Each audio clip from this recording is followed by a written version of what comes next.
This is Rebecca Lowe, or Rebecca Lua if you listen to Suboptimal Radio, and you are listening to Men in Blazers on the NBC Sports Network. It's unbelievable!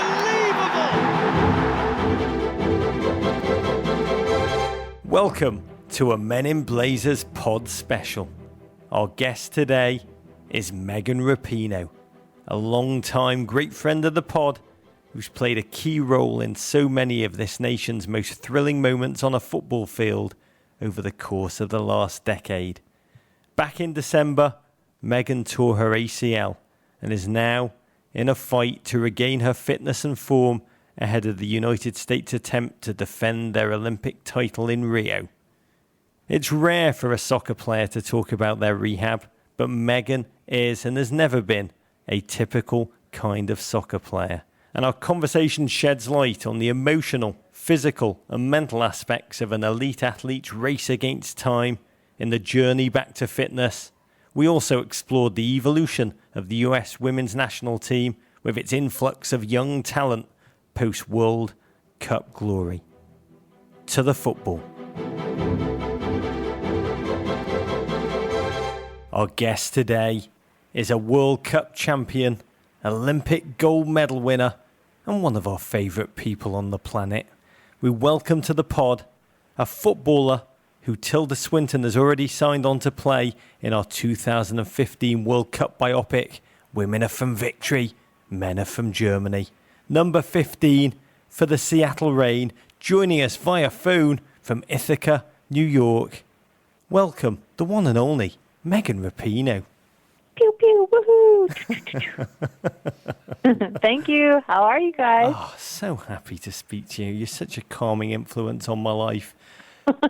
But since we... Everything okay? Oh, now it is. Now it is, Megan. You're the only thing let me hold it all together. But since we last had you on the show, during the last leg of the US post-World Cup victory tour, you snapped the anterior cruciate ligament on your right knee during a training session in Honolulu, Hawaii, December 4th. As I mention these words, Megan, does just talking about the memory, does it make you wince? It does. I think when it first happened, I was actually just more annoyed than anything. Like, I've been through it before, so I wasn't, the uncertainty of it all doesn't faze me that much. I feel like, I trust all the people that I'm working with and my surgeon, and I know that I'll be back, but, yeah, I was just like, honestly, I don't really have time for this right now. I'm busy. Okay, coming off a big year, planning another one. I don't have time for this. I mean, you know immediately what you've done. You've torn an ACL twice in college. In that second, to what extent are you dealing with the pain? And to what extent are you already thinking about the Olympics and the long road ahead? Yeah, I mean, to be quite honest, it didn't hurt for but a split second. I didn't have really any other damage that kind of came with it. It was just a snap thing, and that's the length of the pain that lasted. But yeah, then it was just sort of the wheels turning. I knew what happened right away. And normally the doctors and the trainers are quite, let's just see what the scan says and we'll get you to the doctor. And even they were like, yeah, I don't think this is looking good. So I think everyone kind of knew right away, and there was just air out of the bubble, so to speak. Where are you in your recovery process right now? I'm just about 3 months out. So up until now, it's just been a lot of kind of strengthening and getting my leg connected back up to my brain, because I think after surgery, just having it shut down like that and the trauma of surgery, it just disconnects it a little bit. So getting that back and tons of strength work, and it's a little bit of a waiting game at this point. I mean, there's still plenty of stuff that I can do, but it's kind of just doing as much as I can to strengthen and put myself in the best position I can, that when I start running, it's not the biggest shock in the world. That's about a month away I can start running. I mean, the frightening thing about an ACL tear, you don't really know where you are until you lace up your cleats and start playing football on it again. Yeah, and you can't really rush it. There's not really like, I'm just going to gut it out. The science is pretty solid on the amount of time that it takes and sort of the window that you should really be coming back, and that's physical. And then once you get out there, it's like, oh my God, there's all these people around you and the ball and just the pace of the game. I was in with the team I went in for the last game they had against Germany, and just watching the training session, like, just up close on field level, I'm like, oh my God, this is so fast. I need some time to get back into this. We're 98 days since you injured yourself as we speak.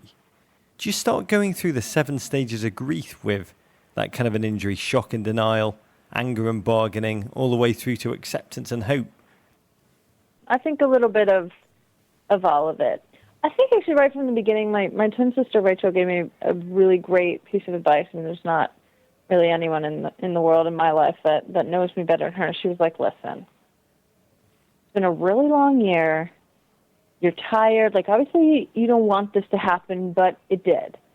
And now you have an opportunity to do other things. And, maybe this is a chance for you to kind of clear your head a little bit. I thought, that's kind of a nice way to look at it. I don't really subscribe to the belief of everything happens for a reason, because I'm like, well, what reason is that? I don't deserve this. I was doing my thing, doing fine. I don't know, take something away from it in a way that I don't like. But I just think for me, I was like, okay, this happened. It sucks, and it's awful, and it takes forever to heal. But now I have time to do other things and, strengthen other areas of my body or do stuff with my camps or travel a little bit or whatever. So I kind of got on that mindset right away, and I think that really helped me now. I mean, I have bad days and frustrating days and days that I really miss just being out on the pitch, but I think that mindset's really helped me. In those moments, Megan, those moments when you do have to grapple with dark thoughts, what do you do then mentally? I kind of let them come, to be honest. I mean, I feel like I don't try to just pretend like everything's okay all the time. If I'm having a bad day, I'm like, yeah, I'm having a bad day. Or if I'm struggling, I try to let myself, even if it's just for me, I try to let myself feel that. I think that that's an important part of the process. When I was younger and I did it, I had such a narrow perspective on the whole thing. It was just only about getting back as quickly as I could, and, nothing else mattered. But a lot of other things do matter, and your emotional state and your mental state through the whole thing is just as important as your physical state. Your public face, it's been remarkably upbeat. It can only be described as very, very Megan Rapinoe. In the immediate aftermath, you wrote, I want everyone to know that I'll be fine, that I'm currently accepting any recommendations for TV shows to binge watch, great restaurants that deliver in Seattle, and I'm also going to get really, really good at FIFA 16. It was very gracious of you to strike that tone, because the injury on a turf practice field ahead of a game that was ultimately cancelled because of the state of the stadium in Hawaii could have really become a lightning rod in the debate about equality and treatment for the men's and women's teams in this country. But you chose to take the high road, Megan. I did. It wasn't on that specific pitch. I will, much as it pains me to give a little bit to the Federation, but it was on a different practice pitch, which was also subpar, but it wasn't the turf pitch, so I'll just say that. But I feel like that was genuine at the time. I was like, okay, this happened, and I'm devastated about it. Obviously, I am smart enough to figure out right away it was very close to the Olympics, and that time frame is going to be very tight if it's possible. And I like to deal with things with humor, and I don't like to take everything too seriously. And of course, this is a very serious injury, but it's also part of the sport. And I've been, very lucky for the last 8-9 years to not have any injuries and to, be very successful with this team and with my club teams and do a lot of things that I'm really proud of. And this is just a little setback. And I think honestly, I haven't been through it before. Unfortunately, I know too much about this injury. So I was kind of like, okay, I know that this is just a bump in the road, and I'll be back as soon as I can.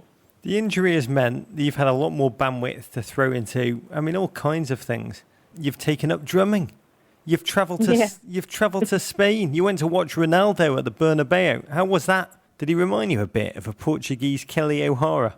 Yeah, it was amazing. The Bernabeu is insane. It's just like, I don't know if you've ever seen a game there, but it's a huge stadium, but it just goes straight up. Felt like everyone was on top of the field, and just that energy and just being in a crowd. I had never been to a big game like that in Europe, and just the intelligence of the crowd, like the things that they clapped for and the things that they jeered the players for, whatever. It was really cool being in that environment and being able to experience, and of course, one of the best teams of all time for decades and decades. So, yeah, we were pretty lucky to hop on that train. And, yeah, I've been able to do a lot of other things, which is fun. There's only so much I can do in my rehab right now. I'm doing everything that I can, training, 4, 5, 6 days a week. And if I was only just doing rehab, I'd probably be a monster. I'd be driving myself crazy. Just how good has your FIFA 16 playing been? I saw you tweet recently, if you ever sub me out on FIFA, I'm going to throw the Xbox away. Yeah. I threatened my fiance Sarah with that. She's always playing, and I'm not very good. So then once she started getting better on the game, and I was like, oh, this is fun. You'll just play, and then you can just play me and score goals. Playing as Megan Rapinoe is one of the singular joys of this FIFA 16. But you've also had more bandwidth to throw into constructive activities. You've been very involved in the collective bargaining negotiations with US Soccer. What have you learned from the process about the strides you believe women's soccer will make in the United States? Did you figure that out because my email was released? If it was, I didn't see it. I don't go there. I have been pretty involved, and I've been pretty interested in it for a while, and just it is time for a paradigm change.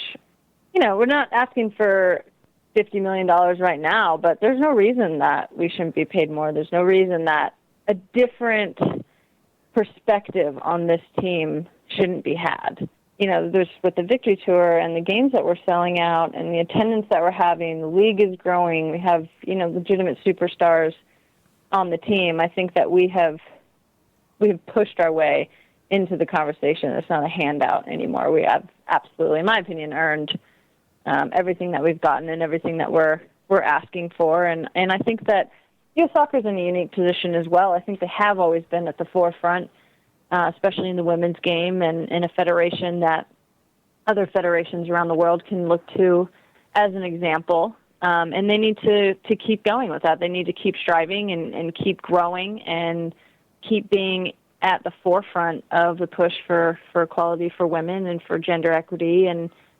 equity in pay. And I think that they have an opportunity to set themselves up as also one of the leaders. We can stand hand in hand in this and shoulder to shoulder at the end of the day. And both of us say that we're very proud to be pushing the women's game forward. Let's talk about football on the field. The US wrapped up the She Believes Cup last night with a 2-1 win over Germany. By the way, is it just me? Or is that a terrible name for a football tournament? Yeah, I didn't like it. I would have preferred a corporate sponsor. Apparently there wasn't enough time for that.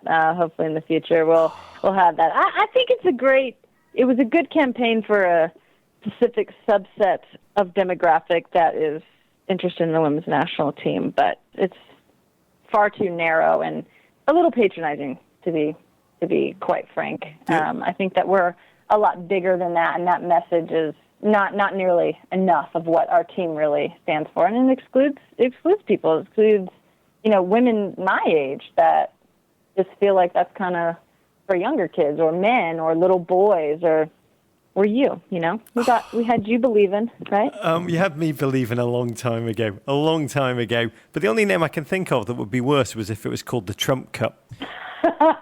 Okay, Trump Steaks Cup. Yeah, Trump Steaks Cup. That would be amazing. That's one to really fight for. We might actually only be living in a truly equal world when the Copa America is rebranded as He Believes, which I think it might actually do if we get enough people behind that movement. But what's it been like to watch the US national team play and not be able to participate emotionally? Yeah, it's been a little tough. I'm very critical of the team when I'm playing and when I'm not playing. I always, I'm sort of on the inside, so I always want us to be striving and playing the best way. But I've been really impressed, especially coming off. I've had a tough beginning of the year, tough January camp, and coming off qualifiers, and just getting results. The style that we're trying to play is coming together, and you can see, the players on the field starting to mold together. I mean, it's such a new look. I don't know if people fully appreciate or understand how different the team is, even just personality-wise. Lauren Holiday's gone, Abby's gone, I'm gone right now. Shannon Amy Box, Laurie Rodriguez is Chalupnik. gone, Shannon Box, Sid LaRue is gone. It's like there's just been a huge change. So I think the way that we've been able to, just keep winning and keep dominating is super impressive. And I think going forward for the younger kids to get experience in a tournament like this where there is a lot on the line. These are big games against really, really good teams, and the types of teams that we're going to see in quarters and semis and finals is a huge learning experience for them. And, then all the usual suspects are still showing up and doing their thing. This is a team in transition. Mallory Pugh, Crystal Dunn announcing themselves. Can you talk about the transformation in the team's culture? With veterans like Heather O'Reilly and Ali Krieger in and out of the team, is there a power vacuum right now? I think everyone's just trying to figure out sort of what the dynamic is. And I think that in a lot of ways, the identity needs to be kind of refound and recreated in an off-the-field way. I think personalities will start to blossom. Mallory is 17. I had a moment, I looked back at her on the bus. She was sitting behind me, and I'm like, oh, my God, you're going back to high school. This is so bizarre. What do you mean you're going back to high school? But I think personalities like that, personalities like Sam Mewis and Emily Sonnet, and even players that have bid their time a little bit. Crystal's been in and out of the team for a couple years now, but she's starting to cement herself even more. And I think that now with some of the older players gone and just some of those big personalities gone, those players can really start to step up and kind of shape what they want this team to look like. And the leadership sort of vibe on the team will kind of start to take form a bit organically, I think. But I think it's just so new at this point. Everyone's still, you still have some of the old leaders, but then there's such a big crop of new young players. I think once they kind of settle into themselves, you'll see those personalities start to shine. With so much in flux, is the unity right now? There's 18 spots available, only 18 for the Olympic squad. Or does it feel like it's more every player for themselves, with every other player a potential rival? I think at this point there's a little bit of that. Yeah, I think that it's a super competitive group. There's a little bit of that. There's still a really good element, I think, of unity, and I think our team does a really good job of being extremely competitive and also being good with each other and trying not to take it out on each other too much. I think that at the end of the day we realize we make each other better, and it's Jill's decision, the 18 that she'll bring. But there is a little bit of that because it's getting closer and closer, and there's not that many games left. There's not that many training days left to kind of make your mark, and nervous times a little bit. It's a very small roster. You've been around the team during the tournament. What role do you play when you join? Are you there breaking out the whiteboard and talking tactics, or you're more kind of bringing out the guitar to inject a sense of calm? Yeah, I said, Jill, move over. Let me take over the whiteboard. I got this. I'll clip the game. No, I just come in. Part of it is to come in and be, in front of the medical staff and be able to have them kind of keep up progress on what I'm doing with rehab. And then the other part is really just kind of seeing how everyone is. I kind of just check in and hang out and a little bit more of that calming presence. I know I have a big personality within the team and definitely have a certain leadership role that I take on. On the field, I'm not the most vocal person or the one that's going to be out there as the leader, but I think even now more so because a lot of the older players have retired, I think I kind of bring like a veteran sense to the team. So I miss them. It's weird to not be with them all the time after basically the last 9 years, having that be an everyday thing. How often do you speak to manager Jill Ellis? What message have you communicated to her? What's her message been to you? I think right now just keeping her up to date on my rehab and what's happening. I think that we don't talk all the time, but for me, I told her from the beginning, I'll do everything I can to be back for the Olympics, and when I'm ready, then I think that I'll be brought back in, and that'll be a conversation that we'll have. But I think for now, she's sort of focusing on the team, and I'm kind of focusing on my rehab and getting better to hopefully make a push for Rio. The Olympics start in 149 days in Rio. Percentage-wise, in your mind, how certain are you that you'll be there? It's almost like a coin flip. Like I really don't know. I hope to be there, and I will know when I'm ready. I have a pretty good sense of my body and what I want out of myself as a player and state of mind that I need to be in. I can't be having something just a little bit off. So it's almost like a coin flip, to be honest. Full bore, full tilt Megan Rapinoe. I mean, it is an agonising dilemma you're really grappling with, because you are going to be close enough to be almost ready to play, but you can also risk re-injuring the leg in a way that's going to set back the rest of your career beyond the Olympics. How do you balance that, make that decision, handicap a sense of risk? It's something I think about very often, and I have since really the day that it happened. And I really trust myself, and I think at the end of the day, if I feel like I want to push it or if I make that decision, then that's on me, but I'll be ready at that point.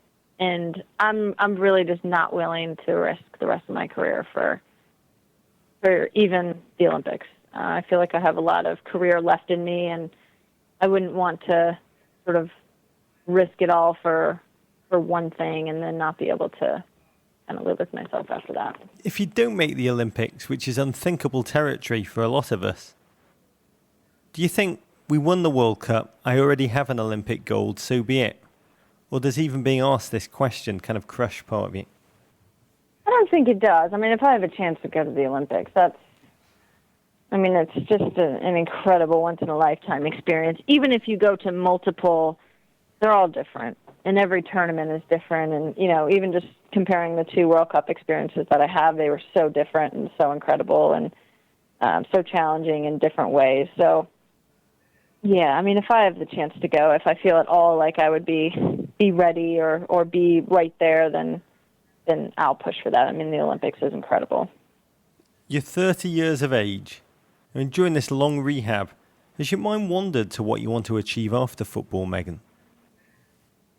You have a tendency, I think, as a professional athlete to get really bored, but also to think that you're really busy and you don't have time for other stuff. But you have plenty of time. There's going to be times when your workload or your football life is very intense, but there's also a lot of opportunity and a lot of creative space left to do other things. And obviously this injury has given me a lot of time and space to do those things, but I have started to think more about what is it that I want to do after, and what are the things, not even after, but what am I interested in now? How can I fill my time now? Because in so many ways, football is a part of my life, but it's not everything, and it doesn't fulfill all of the needs that I have creatively and emotionally and mentally.